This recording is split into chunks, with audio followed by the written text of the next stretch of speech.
Hey there, guys. Pastor Johnny here. I got sort of a long story here, but I'm not going to take a long time. Looking through the historical books in the Bible, I love reading them and studying sort of the history of it all.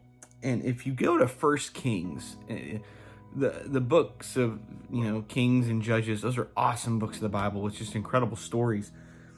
There's a section in chapter like 15 and 16 that just keeps going over and over and over through all of these kings of Israel that are corrupt. They're morally bankrupt, like they're bad. And the nation of Israel just keeps going through people, and these are God's chosen people. They just keep going. They can't find somebody who's any good. And basically you see throughout the story that they're always still clinging on to hope for a king that won't fall like the last one did. And over the course of just that chapter and a half, it goes through 10 kings that they went through over the course of just a few generations. 10 different kings that all fell, kings that you've probably never heard of because they take up 5 or 10 verses in the Bible, and they didn't do anything good. They didn't do anything good at all. They're just listed in here as like what they did and why they fell, and they all fell because they were immoral. They were bad. And the question that you start reading, start questioning yourself as you read through this thing, is when will a real king show up? Somebody who's a good leader, who's moral, who wants to do the right thing for his people, and how will Israel ever get on track?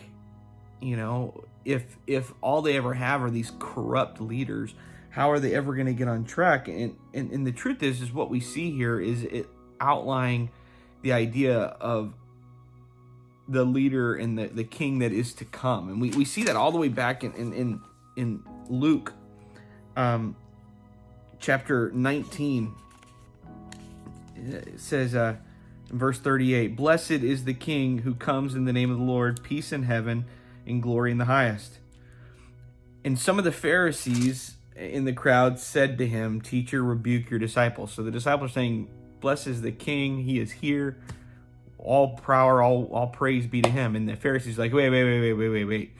You don't bless this man. You bless Yahweh. You bless Jehovah up there. It's blasphemous. and they say, "Hey, you need to tell your guys to stop it." And Jesus answered. I love how he answered. He says, "I tell you, if these guys were silent, the very stones would cry out."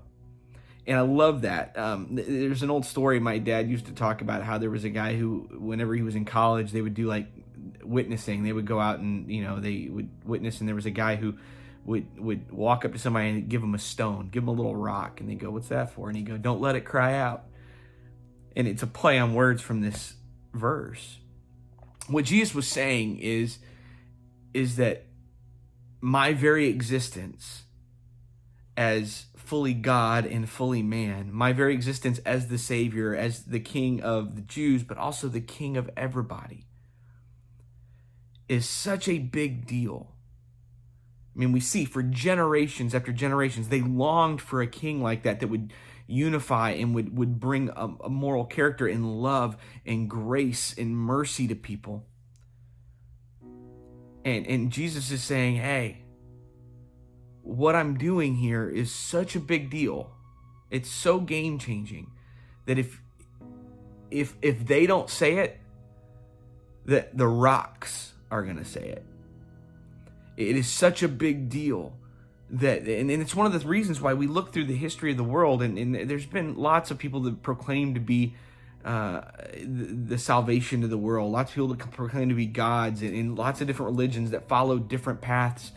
And most of them followed paths that might have lasted 10, 20, 40, 50 years, whatever, whether it's Muhammad or Buddha or anybody else. And Jesus, 3 years. 3 years that he walked this planet. And ever since that day, somebody has been proclaiming his name. You couldn't tell, most theologians couldn't tell you the names of all 10 of those kings from Israel. They're listed in the Bible, but most of us couldn't tell you. You got, let's see here, we got Basha, Elah, Zimri, Omri, Ahab, Nadab, Rehoboam, Abijam, Asa, Jeroboam. Like there's all these things, and what we're seeing here is that those guys, hundreds of years of leadership, and nobody knows their name. But what Jesus did was so different. It flipped the script in such a different way and said, I am not here to save you from this earth. I'm here to save your soul.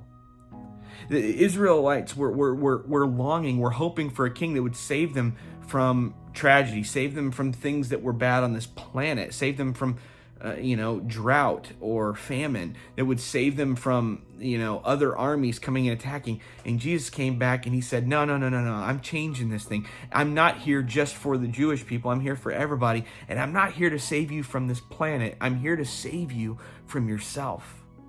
I'm here to save you from the evilness that this world is going to bring. I'm here to save you for all of eternity.